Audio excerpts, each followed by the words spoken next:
Bueno, como ustedes ven, vamos a tratar de trabajar sobre este tema. Los que vamos a participar estamos muy esperanzados en la discusión, porque la mesa está en forma de pregunta, porque nosotros tampoco sabemos. Es decir, que lo que estamos tratando es de discutir con gente pensante, y acá veo mucha gente conocida que puede decir muchas cosas. Es si esto de la si esto de la tecnología en el siglo XXI va a ser una adicción o no, es una adicción o no, y no lo sabemos, porque realmente si empezamos a pensar desde el principio, los progresos técnicos no pueden ser una adicción, pero cuando vemos a todos los chicos, los docentes con los celulares, cuando vemos los amigos en los bares con los celulares, yo no sé. Entonces hoy teníamos acá 3 participantes y uno más que íbamos a piso acá. Usted que es ágil, vos, ¿por qué no te sentás acá? Vení, pasa.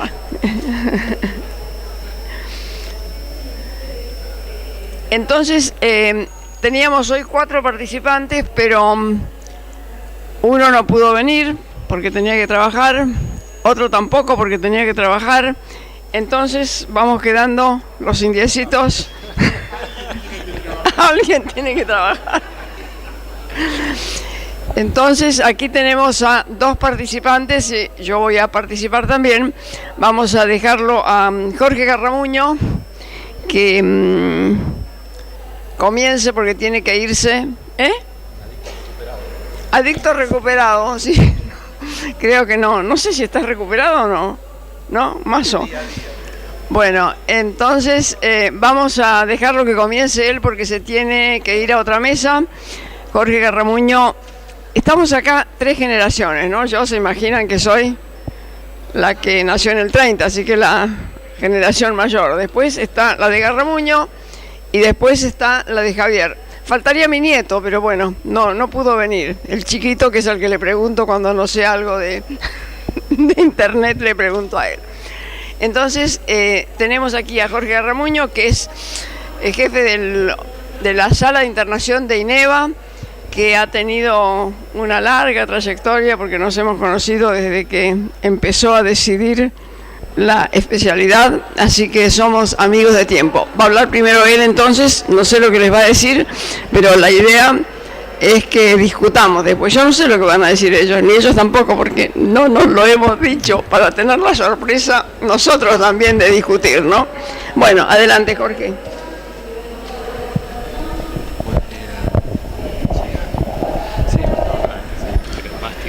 Ahora sí.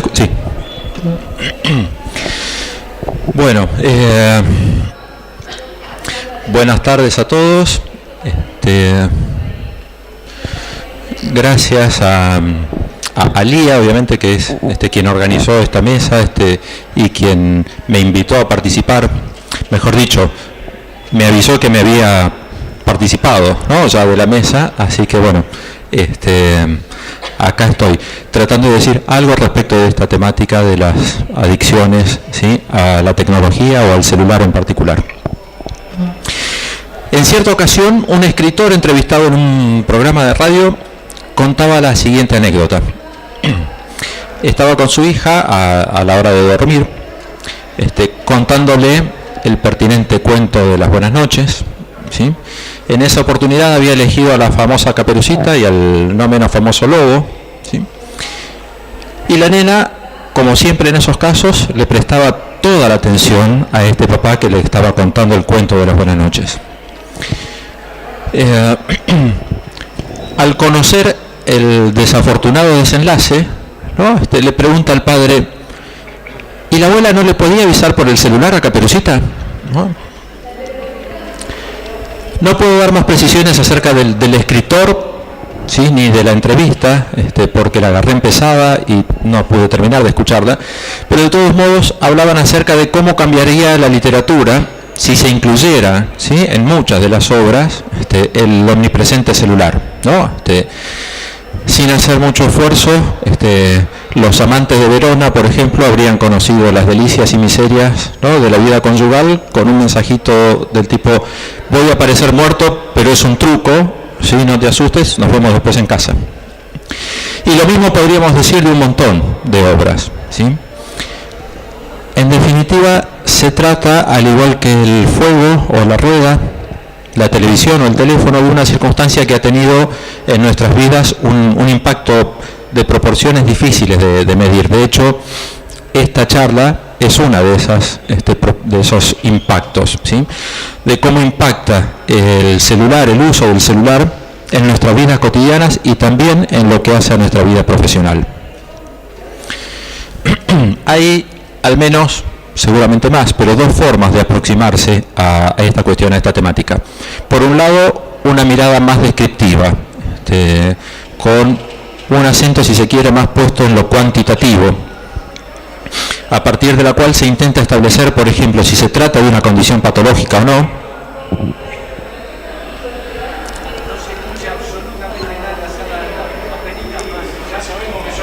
Te puedo... No lo manejo yo. Decía, un acento puesto en lo descriptivo, en lo cuantitativo. ¿Se escucha así? Sí.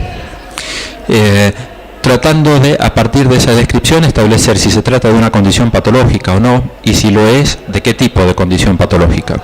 Y otra mirada más ligada a lo cualitativo, intentando una aproximación más abarcativa que toma como objeto ya no al usuario, al sujeto, ¿sí?, que usa el dispositivo, sino a la sociedad en la que ese sujeto está inserto. Con el ánimo entonces de presentar más que de agotar el tema, arranco por la primera de estas miradas. La tecnología, con sus múltiples ofertas, ha provocado importantes cambios en la forma de trabajar, de relacionarse con las personas, en la vida cotidiana y en las actividades de ocio. Probablemente, la influencia más llamativa de las nuevas tecnologías se ha producido en la población más joven. Esto sostiene Delgado y otros en un artículo llamado Uso y riesgo de adicciones a las nuevas tecnologías entre adolescentes y jóvenes adolescentes, hecho por el Departamento de Psicología Evolutiva de la Universidad de Sevilla. En España parece ser que esta temática tiene una prevalencia importante y hay varios trabajos hechos al respecto. Uno de los factores que despierta preocupación pasa, por ejemplo, por el tiempo que se le dedica al uso de la tecnología. En este estudio mencionado hacen referencia a que en algunos casos se llega hasta las 6 horas diarias, en cualquiera de sus variantes: navegación por internet, uso del celular o videojuegos. Para poder dedicar ese tiempo a esa actividad es necesario, obviamente, recortar otras. Y la pregunta que surge fácilmente es, bueno, ¿a qué otras actividades se le está recortando el tiempo para poder dedicarle, ¿no?, a la tecnología esa cantidad de horas? En este punto coinciden la mayoría de los autores dedicados al estudio de esta problemática y dicen que es necesario poder diferenciar si se trata de una moda, de un uso abusivo o de una verdadera adicción. Como señalan Echeburúa y Corral en el 2009, lo que define una conducta adictiva no es tanto la frecuencia con la que se realiza, sino la relación de dependencia que se crea, la pérdida de control por parte del sujeto y la grave interferencia que genera en la vida cotidiana. Esto, sabemos, es aplicable para cualquier conducta adictiva. De todas maneras, no hay todavía una uniformidad de los criterios a utilizar como para poder precisar el diagnóstico, lo cual se traduce en muy diferentes resultados en los diferentes estudios que se realizan. Por otra parte, el DSM-5 ha incluido sí al juego patológico dentro del capítulo de las adicciones, pero declina explícitamente hacer lo mismo con los llamados comportamientos adictivos, adicciones comportamentales o conductuales, por contar, dicen, con bases científicas todavía no sustentables. No obstante, y en continuidad con esta mirada más cuantitativa de la problemática, y con el propósito de definir con mayor precisión este posible cuadro, se describen también los llamados factores de riesgo, y en ese sentido se habla de factores personales y de factores sociales. Entre los primeros, entre los factores personales, ni la edad, salvo el ser la población joven la más expuesta, ¿sí?, ni el sexo parecen tener características distintivas. Sí, en lo que hace al sexo varía por ahí las páginas visitadas, ¿sí?, las aplicaciones bajadas, ¿sí?, pero no hay diferencia en cuanto a la intensidad de esta conducta. Más datos se tienen respecto de posibles comorbilidades, y en ese sentido se menciona un perfil de vulnerabilidad psicológica que se manifiesta en conductas de aislamiento social, falta de habilidades sociales, estados de ansiedad, depresión, dificultad para el control de los impulsos, baja autoestima, conflictos con la imagen corporal, abuso de sustancias, trastorno de personalidad y psicosis. O sea, y la enumeración rápida no es ingenua, ¿sí? Dios, si hay una comorbilidad tan extensa, ¿sí?, probablemente estemos equivocando, ¿sí?, la mirada, ¿sí? Quizás estamos forzando demasiado las cosas y haciendo lo que hacía el investigador alemán. Hay un chiste que es malísimo, o sea, no es gracioso, pero el contenido es muy bueno, lo cuento brevemente. Un investigador alemán le enseña a saltar a una rana, ¿sí? Entonces él anota que la rana es capaz de aprender y de obedecer. Cuando él le dice salta, la rana salta. Avanza, ¿no?, en sus investigaciones y le corta una pata. Le dice a la rana salta y la rana obedece. Entonces él anota, cuando se le extrae uno de los miembros, la rana obedece, ¿sí?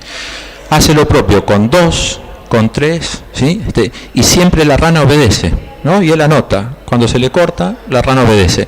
Al cortarle el cuarto miembro, le dice a la rana salta y la rana no salta, ¿sí? Entonces él anota, al cortarle los 4 miembros, la rana se vuelve sorda, ¿sí? Entonces, ¿el tema cuál es? Vemos lo que queremos ver, ¿sí? Están los datos de la realidad y sobre esos datos nosotros, ¿sí?, hacemos una interpretación. En el mejor de los casos, la que queremos, ¿sí? En el más limitado, la que podemos. Quizás con esta temática esté pasando algo parecido. En este intento de explicar entonces los hechos, se vio también que la posibilidad de desarrollar una adicción al celular o a la tecnología tenía una importante relación con la situación familiar. A mayor disfuncionalidad familiar, mayor riesgo de desarrollar una conducta adictiva a la tecnología. Pero esto, de nuevo, también lo podemos encontrar en cualquier otra conducta adictiva y ni siquiera solo en las conductas adictivas.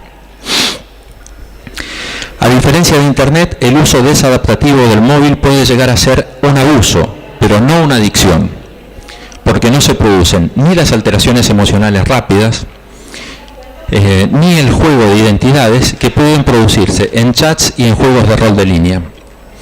Esto lo sostiene Xavier Sánchez Carbonell, a quien no conozco, pero escribió un artículo que se llama La adicción al móvil y a Internet, moda o trastorno. En el mismo artículo citan a Castells, quien afirma que Internet favorece la aparición de un modelo social de relación que se podría denominar individualismo en red. Y empiezo a meterme acá en la otra mirada que decía, la más cualitativa. Este individualismo, el individualismo en red, no sería más que un vivo reflejo del cambio relacional que se da en nuestra sociedad. Las relaciones dejan de basarse en estructuras tradicionales como la familia, la comunidad o el trabajo y se personalizan al máximo. Byung-Chul Han es un filósofo coreano radicado en Berlín que en una línea de pensamiento similar plantea que las sociedades disciplinarias que presentara Foucault, describiera Foucault, se han convertido en las que él llama sociedades de rendimiento. En estas sociedades de rendimiento prevalece un funcionamiento individual, ¿sí?, que conlleva a un aislamiento social y a una conexión basada en la tecnología. Esta situación implica además un funcionamiento del tipo multitasking, ¿sí?, con un importante nivel de actividad, en abierta oposición a la posibilidad del ocio. lo cual es presentado como contraproducente, ¿sí? El ocio, ¿sí? Ha perdido, ¿sí? Una categoría valorada. Hay en estas sociedades una suerte de elogio de la actividad, ¿sí? Que merece para el filósofo coreano una cita de Nietzsche, que dice: a los activos les falta habitualmente una actividad superior. En este sentido son holgazanes. Los activos ruedan como rueda una piedra, conforme a la estupidez de la mecánica. Hay otro autor, otro filósofo que conocí por Lía, Peter Sloterdijk, que ha publicado un extenso trabajo llamado La humillación por las máquinas, sobre la significación de la novísima tecnología médica para la época. En ese artículo, el filósofo habla acerca de un ensayo de Freud de 1917, titulado Una dificultad del psicoanálisis, en el que el creador del psicoanálisis enumera las humillaciones, ¿sí?, a que como humanidad hemos debido enfrentar. En primer lugar, la humillación cosmológica, ¿sí?, a manos de Copérnico, ¿sí?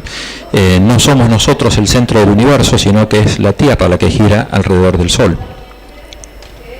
Poco después aparece Darwin, ¿sí?, y con él la humillación biológica, ¿sí? No estamos tan lejos como creíamos, ¿sí?, de los animales de quienes nos intentamos, ¿no?, diferenciar.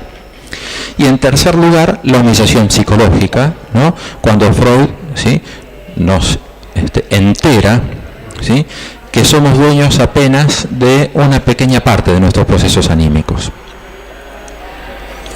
A esta serie de eventos que atacan nuestro narcisismo, Sloterdijk agrega otros, nuevas humillaciones, que son las que nos propina la etología, la teoría del conocimiento evolucionista, la sociobiología y finalmente la humillación, ¿sí?, que nos proporcionan las computadoras.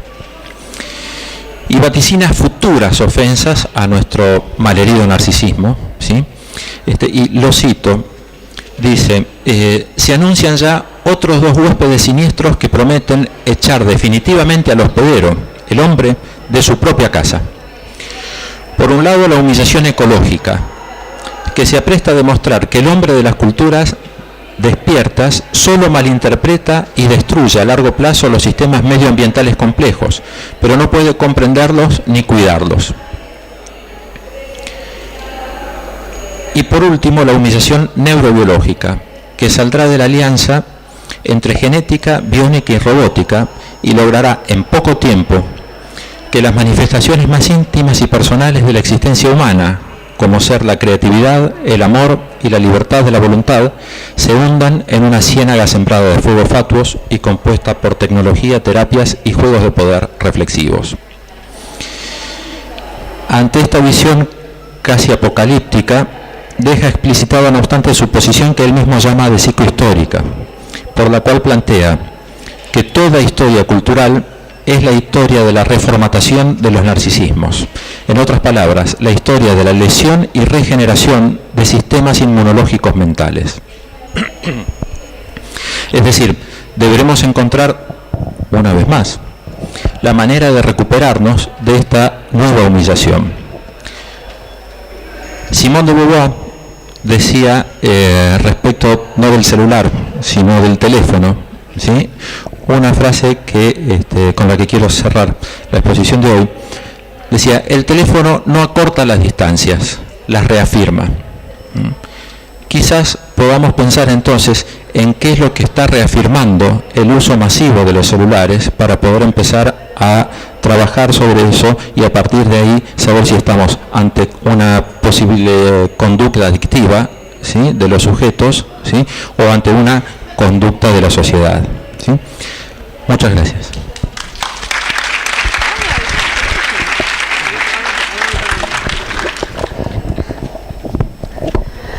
Bueno, ¿no quiere ocupar a alguien esta silla? Vos no querés venir a sentarte acá, vení y sentate. ¿No? ¿Alguien? Qué suerte. La puede correr para allá si es molesto estar acá en la mesa. Bueno, vamos a escuchar ahora al doctor Javier Antoniuk, que fue becario en INEVA. Él no hizo la formación conmigo, me engañó. pero después fue becario en INEVA y entonces ahí lo rescatamos. Ahora es médico psiquiatra de urgencias, así es, en el Hospital Argerich.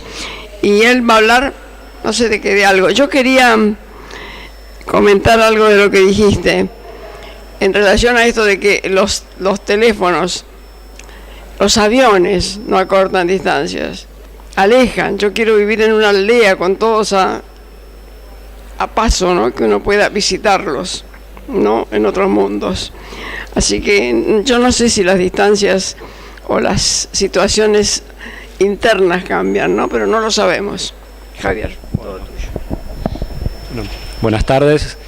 En principio quería agradecer a Lía por la invitación y a Jorge por la participación. Y bueno, a mí sí me preguntó si quería participar Lía, así que gracias.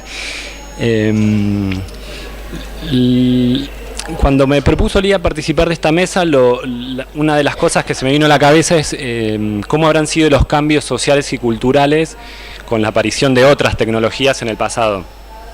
Entonces, de repente, viendo cómo se armó esta mesa con personas de 3 generaciones distintas, como decía hace un rato, nos faltaría la generación actual, ¿no? de estos chicos que nacen en plena revolución digital. Lo que hice fue hablar con una docente de colegio secundario y con una directora de jardín de infantes para ver qué pasaba ahí, ¿no? Después hay colegas con niños pequeños, uno cuando visita ve que ya los niños de 3, 4 años están con la tablet en la casa y la manejan con mucha utilidad. Me acuerdo una vez que fui a comprar un teléfono celular y dije, es muy difícil de usar, ¿no? O sea, un niño de 4 años lo puede usar, como le agarras la mano enseguida, me decía. Entonces le pregunté a las docentes cómo hacían en el colegio y lo que me decían que era muy difícil, que todavía se están tratando de adaptar al teléfono en el aula, tratan de poner restricciones, normas, entonces de repente si un chico saca el teléfono en el aula, se lo retiran y tiene que venir el padre a buscarlo después, entonces ellos hacen la vista gorda como para no ser tan restrictivos y coercitivos. Pero bueno, están tratando de moverse ahí, de educar, de tratar de que los chicos capten los conocimientos, que estén atentos, pero bueno, es difícil. Y algo curioso que me interesó fue lo que opinó la maestra de jardín de infantes, que dijo que ellos están preocupados porque lo que estaban viendo es que con el teléfono los chicos encontraban satisfacción inmediata. Entonces lo que les preocupaba era que tengan poca capacidad de introspección, reflexión en un futuro, porque enseguida van al estímulo, a la comunicación con el exterior y temen que no tengan conexión con sus emociones, con las relaciones, con qué les pasa. Entonces, esto era como un problema que se estaban planteando en el colegio. Me fui un poco a la historia de otros medios de telecomunicación y audiovisuales y, bueno, yo nací con la televisión prendida, o sea, mi generación, la gente de mi edad, creo que no conoce la casa el hogar sin televisión. Pero no sé, Elía, vos viviste en varias eras y Ni alma, ni teléfono. Ni teléfono, claro. Entonces, de repente el cine empezó más o menos en finales del siglo XIX, 1895, que fue una revolución. Dicen los estudiosos de cine que primero apareció esta innovación y después apareció el lenguaje semiótico de cómo era que se hacía una película. O sea, primero estaba la fanatización de mirar la pantalla y quedar absortos, y después se desarrolló el arte, que no era ni equiparable a la literatura ni a la pintura, sino que necesitaba un lenguaje totalmente nuevo. Llevó unos años desarrollar la academia y armar las escuelas de cine. Con la radio, lo que encontré es que en 1920 empezaron las primeras transmisiones de radio en Europa. Más o menos en el mismo año, en 1920, acá en Argentina, en Buenos Aires, fue la primera transmisión de radio en el techo del Teatro Coliseo. Otra revolución. Y después ya un salto grande, la televisión, ¿no?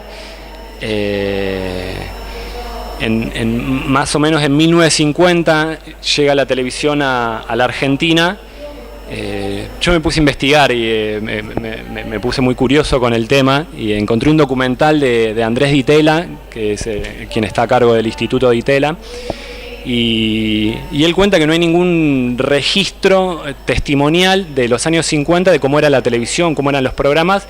Hay solo un registro que es el discurso que dio Perón con Evita en el balcón, con una toma desde arriba y con toda la Plaza de Mayo, ¿no? Entonces él se puso a investigar y claro, quien trae la televisión a la Argentina, que fue Jaime Yankelevich, según el revisionismo que hizo una sociedad con Perón.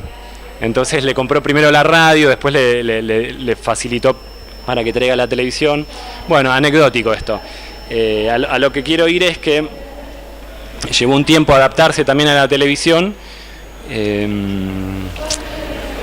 Y una imagen que a mí se me viene mucho a la cabeza es la imagen de una persona en la casa sentado en el sillón haciendo zapping, ¿no? Absorto en la televisión, que yo la comparo con la imagen de alguien con el celular, ¿no? En una reunión social están todos hablando y alguien está metido en el celular como abstraído de lo que está pasando. Está ese paralelismo. Una de las cuestiones que plantean padres y pacientes, ¿no? Cuando yo escucho, es que les ponen, no sé si les deben pasar a ustedes, que les ponen límites horarios a los nenes para usar el celular, la tablet que le trae el abuelo y demás. Entonces, de esa manera les favorecen, como decía Jorge, que hagan otras cosas, ¿no? Que no sea la vida solamente la pantalla. De todos modos, yo me sigo preguntando cómo será y cómo serán estas nuevas generaciones, qué pasará. Yo conozco la tele siempre prendida, la radio prendida, el cine siempre estuvo, pero de repente esta revolución que es del siglo XXI actual, para mí es relativamente nueva y es novedoso, pero para los chicos no sé si es novedoso, no sé cómo lo tratarán y eso a mí me genera preguntas. Otra cuestión que surgió cuando compartimos este tema con un colega que iba a venir y que no pudo venir por trabajo es cómo es el código social, ¿no? Cómo es que se usa el celular, cuándo sí, cuándo no, cuándo uno es respetuoso usándolo, cuándo no. ¿Cómo es esto de los grupos de WhatsApp? En un grupo de trabajo se hablan de temas personales, no se habla. ¿Cómo es el manejo de la tecnología, ¿no? Ni hablar de WhatsApp con los pacientes. WhatsApp con los pacientes, claro. Puede ser aprovechable esto, no dar un turno por WhatsApp, después si es una consulta, llamo, no llamo, me llama. Son un montón de preguntas que también surgen en la praxis profesional. Y bueno, ni hablar de Facebook, Instagram, todo esto que está tan en auge y que para mucha gente joven, sobre todo los adolescentes, es una exposición muy grande, ¿no? Que algunos pueden manejar y otros no. Así que bueno, son muchas preguntas que a mí me surgen y que espero que de esta discusión podamos sacar algo, ¿no? A ver qué podemos pensar entre todos.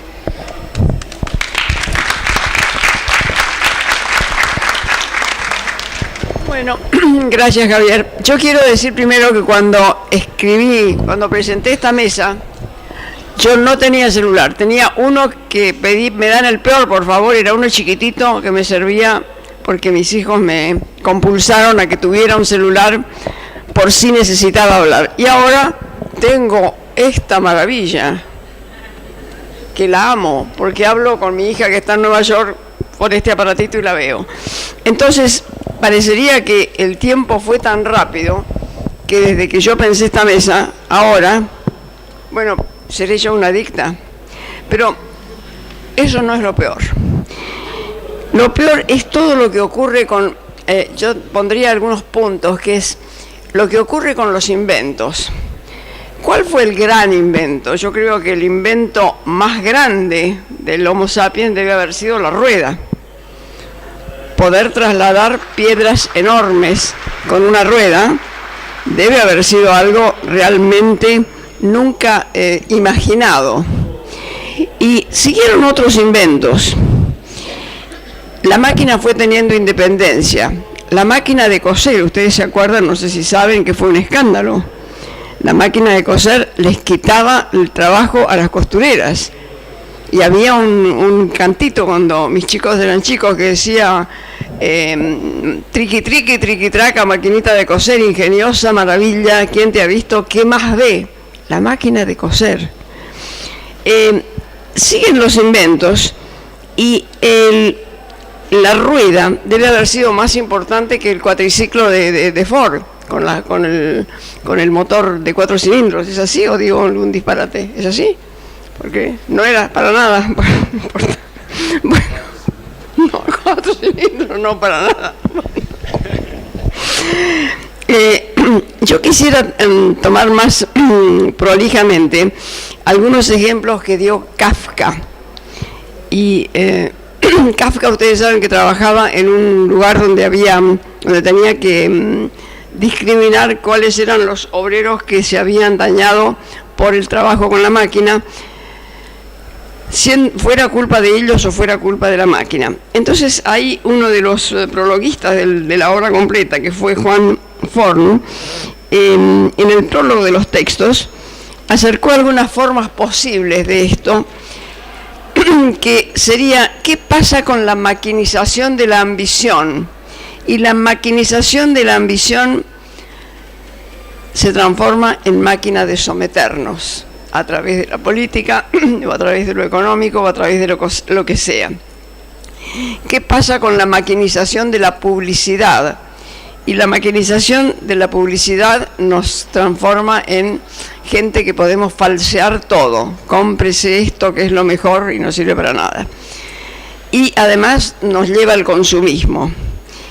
Y yo tomaría algunas cosas de lo que se planteó aquí con respecto a la inmediatez. El celular o la tecnología produce por producir una gratificación inmediata, crea una situación muy especial en la relación con uno mismo. Yo pienso, yo como docente, cuando tengo los chicos que están, no son chicos tan chicos, yo soy docente universitaria, así que no son tan chicos, pero están ahí con el celular. Y yo me enojo y me dicen, pero si atendí, doctora, lo que usted dijo era... Sí, pero yo creo que si hay una atención para lo que yo digo y otra atención para el celular, lo que se pierde es la atención para sí mismo.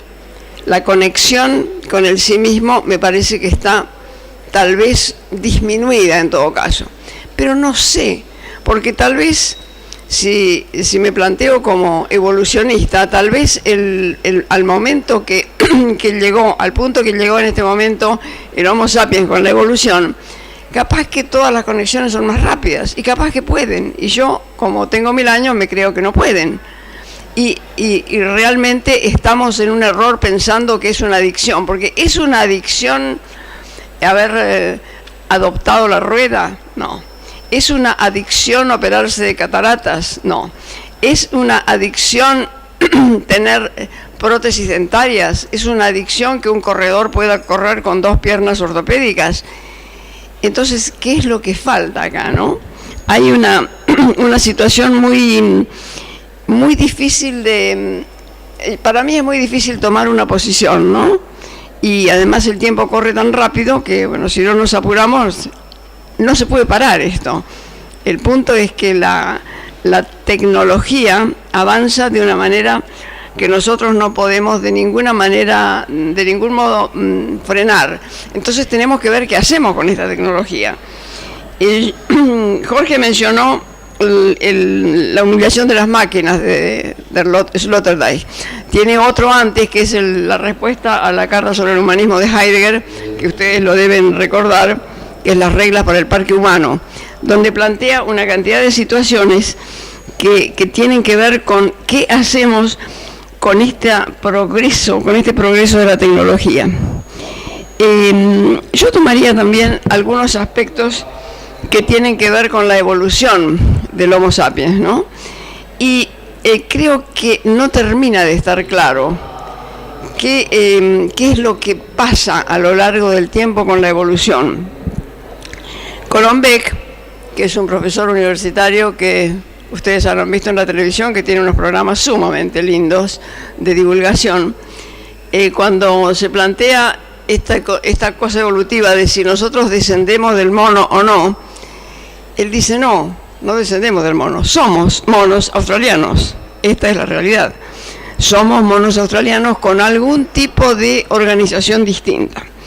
Pero lo que más me mató en términos de esto es lo que leí en un señor que se llama Harari, profesor universitario de Israel, y que escribió un texto que se llama no quiero hablar más de 15, que se llama Homo Deus. Y este hombre tiene la teoría de que la diferencia entre el algoritmo biológico del Homo sapiens y el algoritmo cibernético de una máquina, la diferencia se está diluyendo. Esto es muy preocupante. Para mí, ya les voy a decir por qué es tan preocupante. Matrix.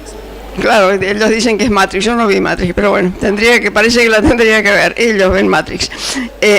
Entonces, si el algoritmo biológico y el algoritmo cibernético andan ahí nomás, somos como una máquina. Y además, la interfase producida por todos los chips y todos los marcapasos, hay una interfase, los dos algoritmos funcionan lo más bien. Ahora, si somos una computadora, esto que puede llamarse espíritu, alma, psiquismo, que para tomar distintos autores, un griego, uno de los griegos presocráticos, dijo que el alma es el acorde del cuerpo. Eso me parece precioso, porque bueno, el acorde de un arpa suena si está el arpa entera, si no está el arpa, se fue el acorde. Si quieren más precisión sobre esto, está muy clarito en el texto de Damasio sobre el error de Descartes. Ahí está muy clarito especificado en términos de neurociencias. Pero entonces, bueno, si estamos planteando esto, de que no hay una diferencia entre estos dos algoritmos, esto de pensar en el alma, ¿saben qué es lo que me preocupa? Lo digo para ver si alguno tiene la respuesta. Es si no está teñido de trascendencia. ¿Puedo seguir siendo inmanente y pensar que todo está en el cuerpo y ser evolucionista y creer nada más que en esto que veo, que tengo y que soy? ¿Y qué pasa con esto? ¿Qué es el alma? ¿Qué es el psiquismo? ¿Qué es la mente? ¿Será igual que la de la máquina? Tuve un primer consuelo. El primer consuelo es que la máquina tiene un funcionamiento sintáctico. Funciona por sintaxis los algoritmos de la máquina. Nosotros no, somos semánticos. Pero alguna gente que tiene más conocimiento, la persona con la que estudio filosofía en este momento, me dijo que eso no está tan claro ya, que lo de funcionamiento sintáctico y semántico no es definitivo. Y la otra cosa que pensé es, ¿se reproducirán las máquinas? ¿Cómo nos reproducimos nosotros? ¿Habrá alguna posibilidad de que se organice una especie de genoma cibernético que produzca otra máquina? Yo quiero creer que no quiero ser una computadora, quiero mantener, pero lo quiero mantener inmanente, no trascendente. Yo estoy planteando mis dudas, como ustedes ven, no tengo nada claro. Y la idea es que podamos pensar en esta situación. Yo les digo los textos que yo he visto que son muy útiles. Uno es el de Harari, que se llama Homo Deus, que es que vamos a llegar a ser dioses. Y ahí los religiosos, mis amigos, doblame la hoja, mis amigos biblistas dicen, bueno, está en el Génesis. El Dios dice, la serpiente le dice que a Eva que no coma, que Dios le ha dicho que no coma del fruto porque va a ser como Dios. Entonces estamos siendo como dioses, es terrible. Seréis como dioses. Ese fue el tema o el título de un trabajo que presenté la semana pasada ahí en APA, en mitos, ¿no? Ahora, volviendo a lo de la adicción.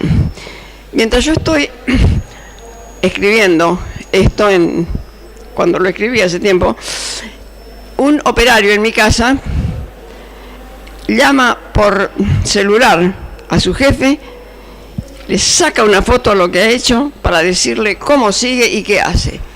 Y yo digo, si este operario no tiene el aparato y no puede sacar la foto, lo echan. Entonces aparece como algo absolutamente necesario y absolutamente impostergable el uso. Pero hay otro autor, que es el último que leí, que no está incluido acá en el trabajo porque lo terminé el sábado pasado, que es Eric Sadin, que habla sobre la humanidad aumentada. Y este hombre dice que la humanidad se aumenta con la máquina. Entonces parecería, y yo voy a traer acá algo que hubiera querido que trajera Gustavo Corra, que es a quien habíamos invitado, porque había faltado Carlos Millán, que era la otra persona que iba a participar, y él dice algo muy, pero muy alentador, lo mismo que este Eric Sadin. Léanlo porque es una maravilla, es de Caja Negra, es edición 2017 y se llama La humanidad aumentada, la administración digital del mundo. ¿Por qué no es una adicción o por qué sí es una adicción? Algunos elementos que uno puede plantear es que lo que nos falta es regulación. Falta que nosotros podamos tener una especie, él dice, falta, lo que dice Corra, es falta la etiqueta, falta la regulación del uso, falta una reglamentación. En los espectáculos de rock sí se puede usar celular, y usan celular terrible, y ponen las lucecitas. En el color no se puede usar celular. Está absolutamente regulado. En un concierto de música sinfónica no se puede porque está prohibido, porque perturba el desarrollo de lo que se quiere plantear como obra de arte. Bueno, en los aviones también hay que poner el aparato ahora aprendí que hay que ponerlo, como viajo en avión la semana, aprendí, sí. No, pero apagarlo sé, pero no sé ponerlo no sabía ponerlo en el coso de avión, ¿cómo se llama? En modo de avión. Bueno, ahora aprendí, sí, aprendí una cantidad de cosas este último tiempo. Entonces, la idea es que para que esto no sea una adicción, tendríamos que aprender a regularlo. Pero aquí es útil lo de las 3 generaciones. A mí, que se imaginan que es nativa, nada, ni por asomo. Cuando yo era chica, vivía en el campo y entonces había teléfono en una casa de al lado. Ese teléfono ahora pasó, ahora ya no hace falta tener teléfono, tenés esto y ya, ¿para qué querés el de línea? Entonces, en una generación de una persona, está bien que yo he vivido muchísimos años, pero en una generación hubo un instrumento que desapareció. Entonces, la pregunta que nosotros estamos haciendo acá, y que queremos dejar, esto es hasta las 6, ¿no? 6 menos cuarto. Entonces yo dejo ya porque quisiera escuchar lo que ustedes dicen, porque la pregunta es esta: ¿es una adicción o no? ¿Qué falta para que utilicemos la tecnología al máximo? Como dice este Eric Sadin, que es un esperanzado, que dice que la humanidad va a tener un salto increíble. Bueno, yo que creía que desapareceríamos como los neandertales, parece que no, que podemos seguir viviendo, no lo sé. Bueno, les leo una cosita que dice Byung-Chul Han, que es muy interesante. Dice, y termino con esto, lo que experimentamos como aceleración es uno de los síntomas de la dispersión temporal. La crisis de hoy remite a la discronía que conduce a diversas alteraciones temporales. Sensación de que la vida se acelera proviene de que el tiempo da tumbos y sin rumbo. Se trata de una atomización del tiempo. La atomización de la vida supone una atomización de la identidad. aquí en la identidad yo no puedo evitar, dije que terminaba ya, pero voy a decir alguna cosita sobre la identidad. Es muy importante entender que la identidad es un proceso. Una identidad rígida es una desgracia. ¿Y cuáles son los ejemplos históricos de las identidades absolutamente deleterias y dañinas? La gran identidad política del pueblo alemán, ¿en qué terminó? En el nazismo, con sus horrores. La gran identidad religiosa de las religiones del libro, el cristianismo, el judaísmo, el cristianismo y el ¿cómo? Islamismo, ¿qué terminaron? En la absoluta intolerancia, en las cruzadas y en las matanzas. La identidad sexual definida de acuerdo al mandato bíblico, que vino y desparramó todo mal, y bajó el que trajo los mandatos y dijo: varón y hembra los crió y les dijo: creced y multiplicaos. Entonces la identidad de género firme, ¿a qué lleva en este momento? A que haya un absoluto rechazo a la aceptación de la posibilidad de tener distintos objetos, distintos a la diversidad sexual. No se puede ser más que heterosexual. Y entonces en las historias clínicas los médicos ponemos homosexual. No, habría que poner homosexual, heterosexual, bisexual, transexual, lo que sea. Es decir que a lo que me refiero es que a las identidades firmes hay que tenerles una desconfianza atroz, porque lo único que traen es desgracias.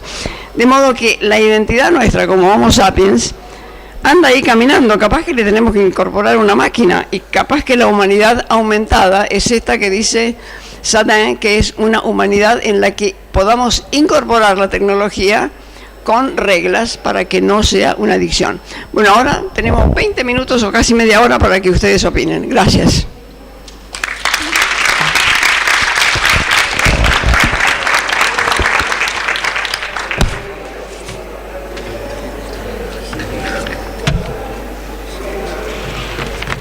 Bueno, a ver, ¿quién quiere hablar?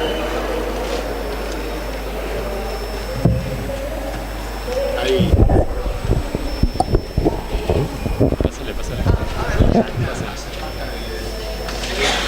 ¿No tenemos a alguien que le pase el micrófono a la señorita?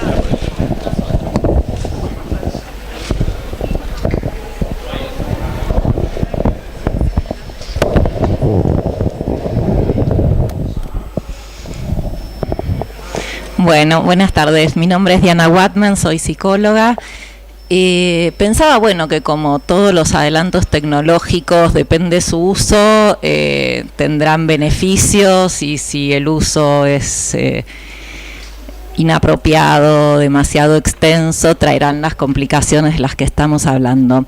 Yo, el eje en el que estaba pensando es en esto de la capacidad de estar solo, que como sabemos es una adquisición en los niños, ¿no? Y que con esto del uso del celular, sobre todo en adolescentes, que bueno, yo creo que tal vez lo usan todavía más porque tienen más tiempo libre, pero pareciera que algo de esto es lo que se está perdiendo, como si fuera un retroceso en ese sentido, porque es salir del colegio y seguir todo el tiempo comunicado con los otros, ¿no? Entonces pensaba en este sentido de que bueno, que algo de esto de la capacidad de estar solo es lo que se estaría perdiendo, y que bueno, es toda una adquisición, no esto de que un niño pueda dormirse solo después del cuento, ¿no? Pero que finalmente pueda estar solo, que pueda también jugar solo.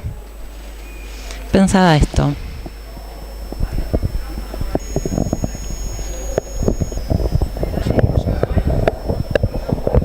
Hola.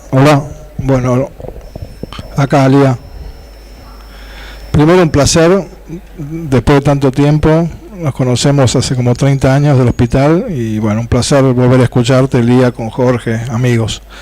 En realidad, la sensación que yo tenía para poder ver, una idea, era si si puede, la clave tiene que ver con la motivación. Quiero decir, si pensamos la adicción, o una de las razones de la adicción yo la entiendo como una anestesia, digamos, si pensamos si el uso de la tecnología o del celular como un anestésico, y si esa era una clave para pensarlo como una adicción, digamos, ¿no? A mí me cuesta pensar si son 2 horas, 3 horas, eso a mí no me resulta muy difícil, y lo pensaba más en términos de la motivación del uso, y si lo usamos como un anestésico de algún tipo de angustia vinculado tal vez a esto de la soledad, o bueno, no sé. Por ahí, para mí pasaba la clave por ese lado, digamos, ¿no? Sí, yo, bueno, por un lado quiero felicitar a la mesa porque realmente las 3 exposiciones tienen un mérito que es hacer pensar y abrir interrogantes. Yo voy a abrir un interrogante y voy a tomar un sesgo, ¿no? Es si la identificación es constitutiva del psiquismo. Yo estaba pensando en un aspecto de la identificación, y voy a parafrasear a Freud en la definición que da de pulsión. Si la identificación es el límite entre lo psíquico y lo social, no estaremos ante que en definitiva hay algo del psiquismo que es lo social subjetivado. Y si estamos ante esto, ¿no se podría pensar en una subjetivación de una cualidad diferente? Digo porque yo me resisto un poco a rápidamente hacer diagnósticos. Adicción ¿no? Es decir, rápidamente, digamos, el diagnóstico encasilla, y como para nosotros acá somos médicos, es decir, el diagnóstico presupone y está muy vinculado con la terapéutica, entonces, bueno, entonces a mí me cuesta pensar esto, porque desgraciadamente en muchos aspectos, si tomamos los DCM, como decía un psiquiatra español, podemos parecer cowboys con 2 cartucheras. Con una disparamos el diagnóstico y con la otra disparamos el fármaco, ¿no? Entonces, yo por eso prefería pensarlo desde este ángulo, más pensarlo de un ángulo más cualitativo. Jorge, decías algo de esto, ¿no? Pensarlo más por el lado, si no hay una modificación de la subjetividad, una modificación de la cualidad de la subjetividad partiendo de esta base, ¿no? Si algo de lo psíquico no es lo social subjetivado.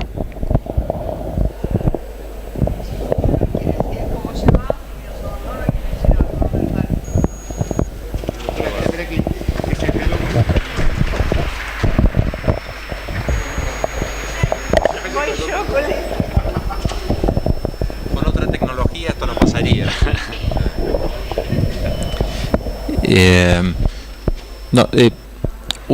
Dos comentarios nada más. Uno respecto a esto del estar solo o el no poder estar solo. Me parece un poco como la frase de Simón de Beauvoir, ¿no? Que esa conexión con tantos amigos, ¿sí? Termina reafirmando la soledad, ¿sí? Claro, pero estamos, o sea, se ve esto, ¿no?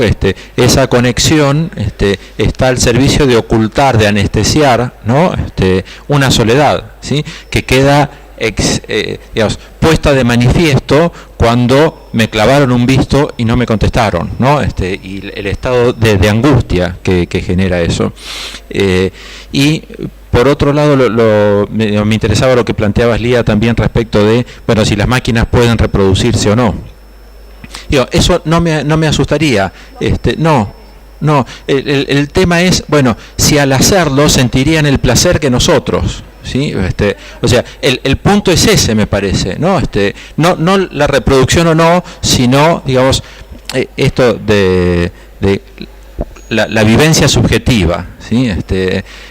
Y bueno, me encantaría quedarme, pero tengo que irme, así que muchas gracias a todos por la presencia, ¿sí?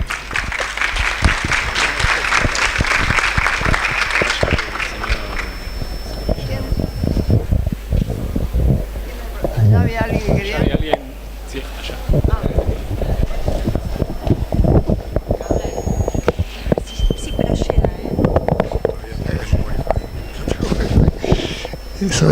Soy Benny Flugelman. Siguiendo este tono coloquial que tiene esta mesa, que me resulta muy agradable, quería hacer este comentario. Me pasa a mí cuando miro a mi nieto enchufado en su tablet, una mezcla de dos sentimientos. Uno de envidia, de lo fácil que parece manejar el instrumento, y otro de pena, ¿no? Entonces, desde el lado de la pena pensaba en aquello que, desde mi punto de vista, se pierde mi nieto en estos tiempos prolongados jugando con estos juegos a los que yo no entiendo. Y pensaba que justamente el celular, con todo lo que aporta, tiene algo de parecido a lo que sucede en el supermercado. Cuando mi nieto, sigo un poco con esta temática, va al supermercado y ve las endivias envasadas y los brócolis endivias y todos estos productos que están ahí, no tiene la menor idea de dónde vienen, no sabe cómo es la planta, no sabe cómo crece, ¿no? Digo, no tiene, se pierde, es un producto envasado del cual pierde totalmente, del cual desconoce su origen, no parece ni siquiera interesarle, y me parece que con el celular pasa algo parecido, es decir, hay algo que se pierde, que es justamente como el celular ofrece respuestas prácticamente a todo, se pierde esa posibilidad de interrogarse, de preguntarle a otro de qué se trata, de hacer un experimento para ver si efectivamente lo que le han dicho se comprueba o no. Es decir, está todo ahí envasado en la respuesta de Wikipedia o de Google. Entonces digo, hay un aspecto perdidoso en esto que es un desarrollo tecnológico. Ahí termina mi reflexión por ahora.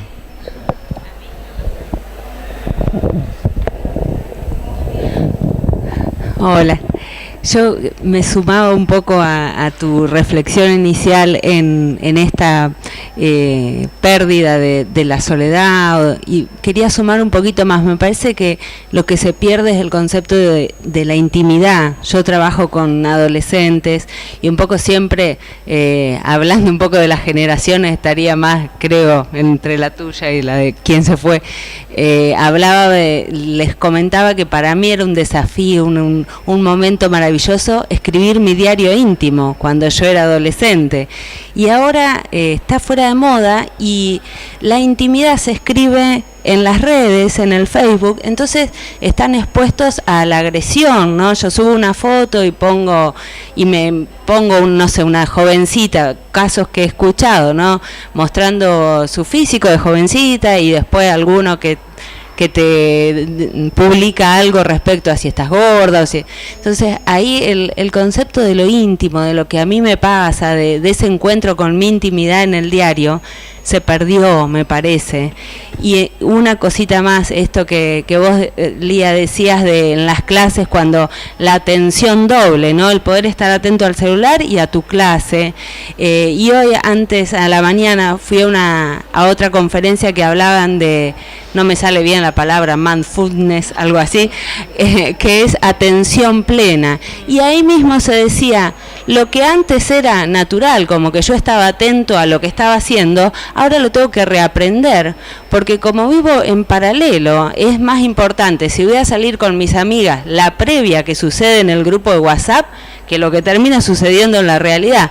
Entonces, no sé si se transforma en una adicción o no, pero que sí ha cambiado cuestiones de la psiquis elementales, como la atención, la intimidad.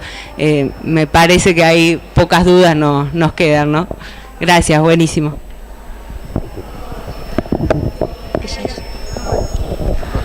No, está todo bien, todo bien. Bueno, gracias por esta mesa, la verdad que me hizo reflexionar y me trae preguntas, ¿no? Yo trabajo en una institución con pacientes adictos y pensaba que en un momento, ahora lo pensé en función de lo que escuché, dentro de las normas que hay en la institución con este tipo de patología, pusimos no usar los celulares en los grupos terapéuticos, ¿no? Es algo que lo había naturalizado y me di cuenta cuando ustedes hablaban. Bueno, entonces el celular en ese momento, no hará mucho, pasó a ser un elemento que irrumpía en el grupo, digamos, en las terapias, y lo pusimos como una norma, ¿no? O sea que pasó a ser un objeto importante en una institución de pacientes adictos. También lo tuvimos que hacer en la reunión de equipo, porque los terapeutas, era imposible, a mí me molestaba, Era terrible, porque quizás a los más jóvenes, por ahí era como natural, a mí me molestaba, que era la que coordinaba la reunión de equipo. Y dije, bueno, pero ¿qué soy? ¿Una dictadora? ¿Cómo bajo esta línea? Pero en realidad era irrumpía, no podía yo concentrarme con lo que estábamos hablando. Quizás como vos decís, los más jóvenes que están en otra, no sé, pueden, yo no.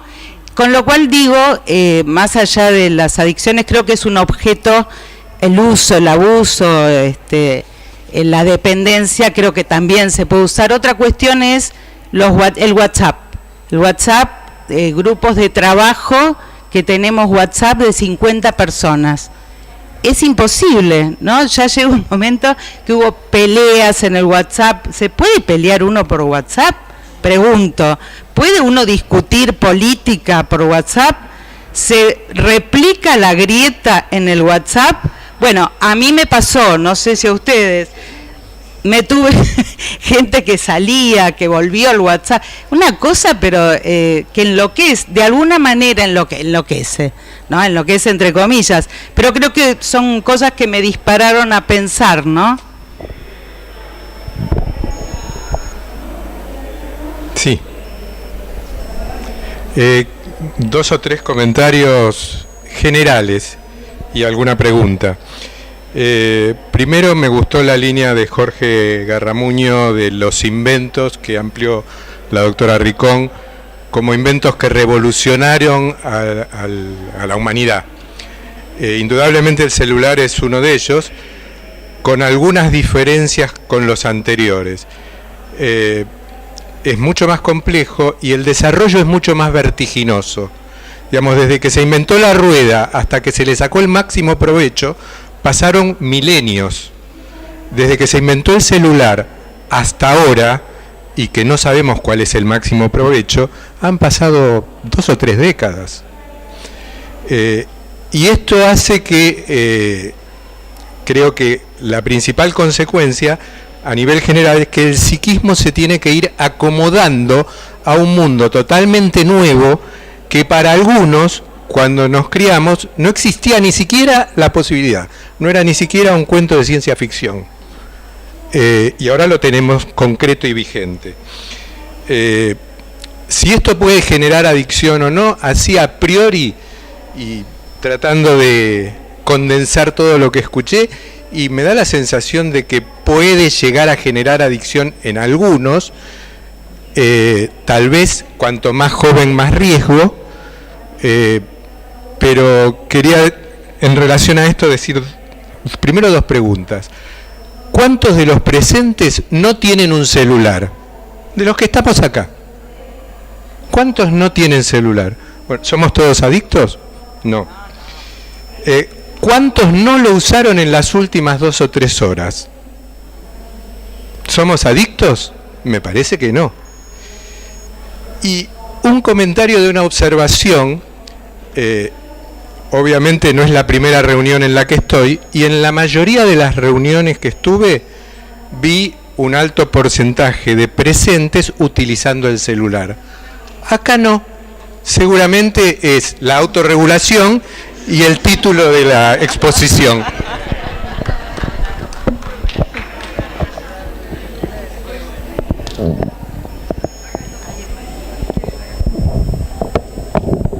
Sí, bueno, agradecerles también mucho la mesa y el tema, y yo pensaba que sí, que indudablemente la cuestión yo la ubicaría en el uso que cada sujeto le da a la tecnología. Ubicarla del lado de la tecnología me parece que mucho no nos aporta, y en ese uso pienso, no sé, desde la clínica para nuestros pacientes uno puede ver pacientes a los cuales el uso de la tecnología los ha favorecido, les ha funcionado como una solución a su aislamiento, a su dificultad de lazo con los otros, así como también uno puede ver totalmente lo contrario. Y lo mismo como profesionales, porque también pensaba en este tema del uso para nosotros como profesionales en relación a nuestros pacientes, por ejemplo con el WhatsApp.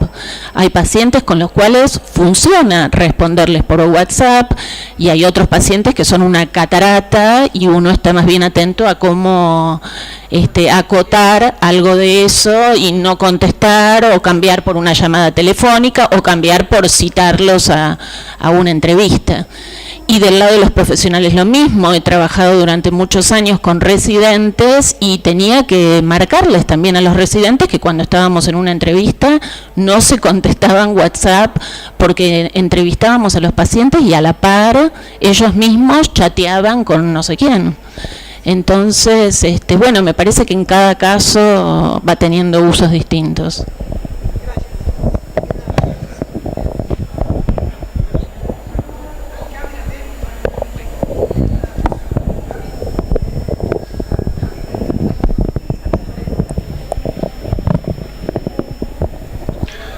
Bueno, primero le agradezco a la mesa, me pareció excelente, me hizo pensar mucho. Voy a tomar dos puntos para hacer pregunta o posteriores desarrollos. Uno tiene que ver si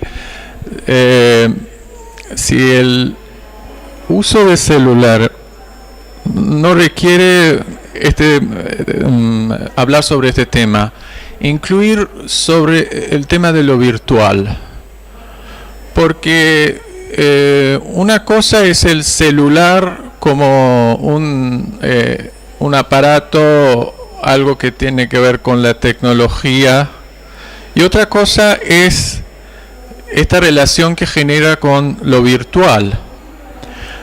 Pero pensando desde lo virtual, volvemos atrás, el desarrollo que hizo Javier sobre la historia de la radio y tele en la Argentina, y yo creo que dos giros muy importantes. Uno, el celular, pero antes del celular tal vez más importante era el cine. Y el cine era un cambio en este punto catastrófico, desde el escenario teatral hasta algo más virtual. Y me pregunto si el uso de celular no es un cine y una filmografía individual, o sea, solamente el cambio de lo público a lo individual, o sea, podría incluirse dentro de un desarrollo de algo que fue generado en una época, y no es casual. En el año, podríamos decir que Freud desarrolló sus investigaciones sobre sueño y el tema de la virtualidad en este sentido. Gracias.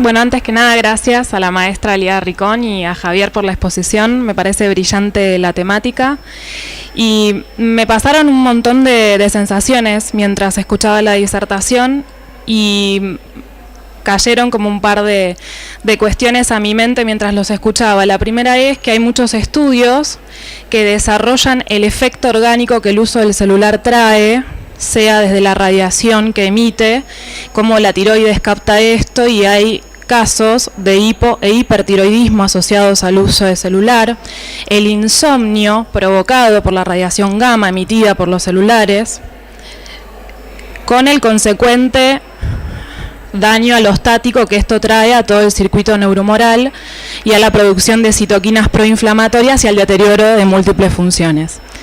Eso desde ese lugar, más allá de preguntarme si es o no una adicción, a mí la terminología que más me gusta es la de uso desadaptativo, porque uno tiene una herramienta al alcance y en relación a eso puede hacer uso o puede hacer abuso, como cualquier sustancia. Y lo otro que pensaba y que no es menor es el tema de la espiritualidad en todo esto. Supuestamente Dios nos hizo a imagen y semejanza. Supuestamente nosotros estamos fabricando máquinas a imagen y semejanza. El problema radica en cuando esas máquinas, no quiero ser apocalíptica ni pensar en Terminator, Skynet y todo eso, pero el problema es cuando esa inteligencia artificial que nosotros estamos creando se vuelva en nuestra contra, ¿qué vamos a hacer? Porque van a evolucionar. Y otra vez gracias. Sí. Bueno, escuché a todos y yo me pregunto dos cosas, ¿no? Cuando la tecnología está al servicio del hombre, entonces no hay ningún problema. Uno tiene un familiar en el exterior, se comunica, recibe los mails, hay una facilidad y una practicidad. Pero cuando el hombre está al servicio de la tecnología, vienen los grandes problemas y un empobrecimiento. Y yo creo que ahí viene también un empobrecimiento espiritual. Muchas veces yo abro el Facebook y veo gente que está horas. Yo digo, la disminución de su capacidad creativa. Es como si el hombre perdiera el rumbo. Entonces, ¿qué está primero, el vacío existencial o después de perder el rumbo caemos en un vacío?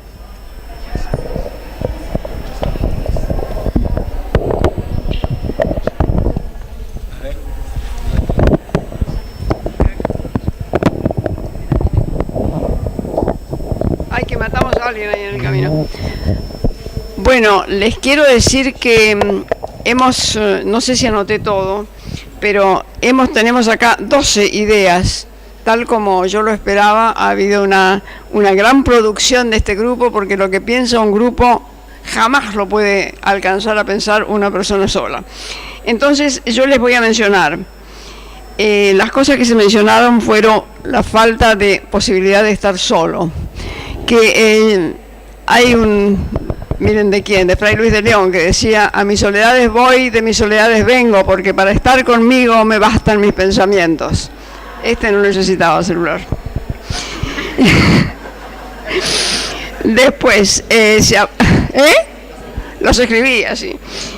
La otra cosa que se planteó es si no será una anestesia para la angustia. Lo tercero, que hay una modificación de la subjetividad, que es importante pensarlo así. Cuarto, hay una vivencia, falta la vivencia subjetiva de placer. Si las máquinas reproducen, no, espero que no tengan orgasmo cuando se reproducen. Bueno, el otro es la envidia y pena que plantea René, ¿no? Yo no sé si la envidia y pena no está dada desde la envidia nuestra, ¿no? Que nos da envidia porque el chico porque nosotros no accedimos a eso, vaya a saber, ¿no? Y la pena, no sé si pena o no, habrá que pensarlo, yo no lo tengo claro, pero es una idea para pensar que nos trajeron. La otra es la pérdida de la intimidad. Es cierto que uno pierde la intimidad, y es esto de tengo 1000 amigos y seguidores. Un chiste que a mí me contaron, que lo deben saber, es que alguien quiso hacer en la calle esto, y entonces empezaba a decirle: ¿y vos cómo te llamás? ¿Y qué estás haciendo? ¿Y en qué pensás ahora? Y consiguió seguidores, por lo menos 2, un policía y un psiquiatra. Bueno, lo otro que está bueno ese chiste, ¿no? La otra es, se puede pelear por WhatsApp. ¿Qué hacemos con estos adictos y que trabajan en un lugar con adictos, ¿no? Después,